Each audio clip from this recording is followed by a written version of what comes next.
Let's talk about Donald Trump in baseball, specifically the Tampa Bay Rays. And if you want to really see something that's said, take a look at what happened. After the events that took place in Butler, Pennsylvania,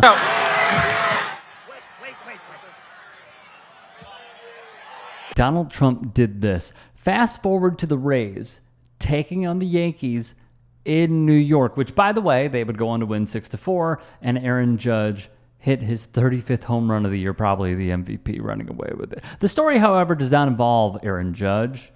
It involves Taylor Walls, shortstop for the Tampa Bay Rays. After reaching second base, Walls, who was 28 years old, was seen here raising his fist, mouthing "fight," then doing the same gesture and using the same word a second time. If there was any doubt on his intentions whatsoever, Murdoch's News Corporation of Fox solidified them with the following headline you see on your screens. Pretty telling. Adding more to it, his wife, Hallie, shared the highlight on her Instagram stories via the outlet with 3 fist emojis. Again, so it wasn't just Taylor Walls. There was speculation that the St. Louis Cardinals did the same as well. After Alec Burleson hit a home run, his 18th of the year, he covered his ear and did a fist pump to the crowd. His teammates in the dugout reciprocated that energy as well and performed this in some fashion. Matt Carpenter, though, would say afterwards, quote, "The celebration is the furthest thing from a political statement. It's an inside joke with Burleson. This is not a political statement by any means. I don't know where that came from." Via The Athletic, Carpenter said the gestures are intended to mimic a DJ as a reference to Burleson, who shares the team lead in homers. Burleson was a rapper in college, and his teammates consistently referred to him by his rap name Biscuit in the clubhouse. Nonetheless, conservative influencers not only jumped on this train, they practically wanted to drive it. Graham Allen shared the Walls video. To be fair, Allen, like many, are misinformed on just about everything for clout. He was one of the many on the right ripping the United States women's soccer team, standing and honoring the national anthem, but because they had the gall to not utter a single word, a fake story was contrived through right-wing media, and then it just gained legs, which reminds us, by the way, of this.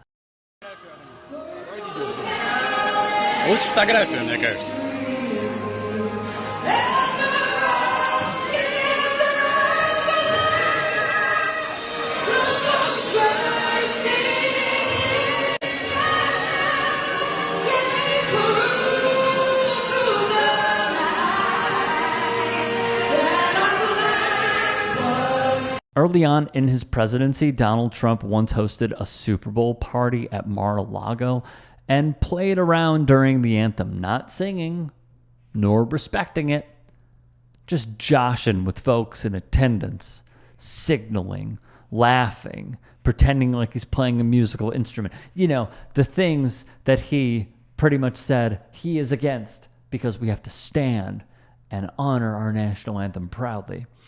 It is pure BS in its finest form. Jessica Bowman, a member of the libertarian wing of the Republican caucus, so you probably know where this is going, tweeted above the Walls video, "As a baseball mom, this makes my heart sing with joy. Taylor Walls of the Rays fist pumps and says fight in celebration of hitting a double as nod to Donald Trump." Who is this woman? I'm going to tell you. Bowman would mock the late Congresswoman Sheila Jackson Lee, who recently passed of cancer, by mocking her death in a tweet, speculating she died of the disease or, quote, perhaps severe late-stage TDS. Again, projection. There's one form of TDS. It is the MAGA movement. That is who it is. Not only that, she also latched on to the paper straws nonsense that has since seen a reinvigoration with Joe Biden stepping down, keeping himself in the race for re-election, and Kamala Harris likely going to be the nominee. Which, again, all of this chatter can only be fresh in our minds at the sheer hypocrisy of it all because of stuff like this. People don't want to see all of the politics. They've got enough politics with me and with everybody else. And they don't want to see it with football and sports on Sunday or whenever they happen to be watching. Presidents should not be telling the Washington Redskins to change their name. Our country has far bigger problems, exclamation point.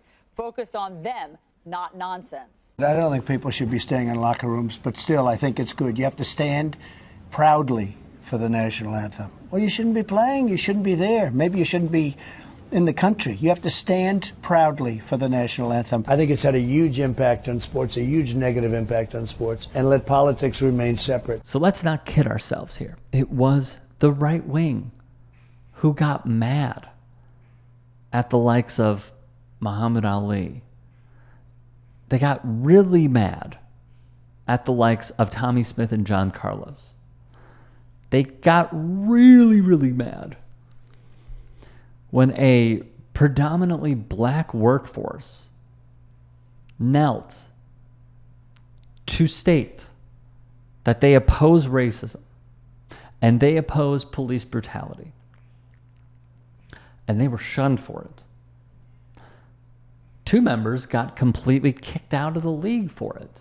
Colin Kaepernick and Eric Reed. And yet here we are, with many saying that you must separate the two. But clearly, it's only if they agree with it. That is the crux of this issue. It is not about preserving the flag, preserving the anthem. How dare they not sing?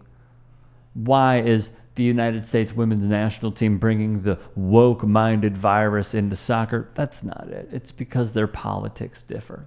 So which one is it, right wing? Is it about preserving and keeping politics out of sports, which is impossible? Or is it about allowing athletes to speak up? You can be critical all you want, but to utter those words, keep politics and sports separate. Sports and politics must never be intertwined, even though they always have.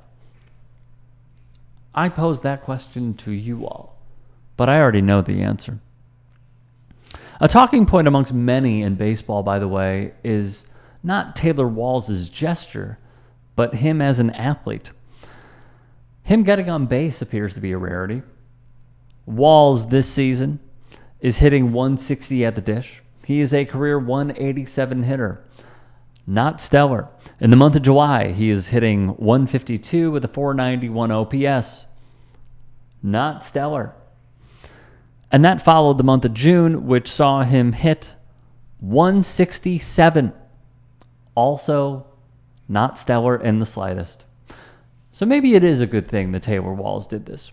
We now know not only his politics, and he has tweeted his support for MAGA Governor Ron DeSantis in the past, but we also know that he's a really bad offensive player. If you can and are willing, please become a paid member here at TYT Sports, and or go to tyt.com/join. In addition, you can follow me on Twitter, Instagram, and TikTok. Appreciate it. Have a great day.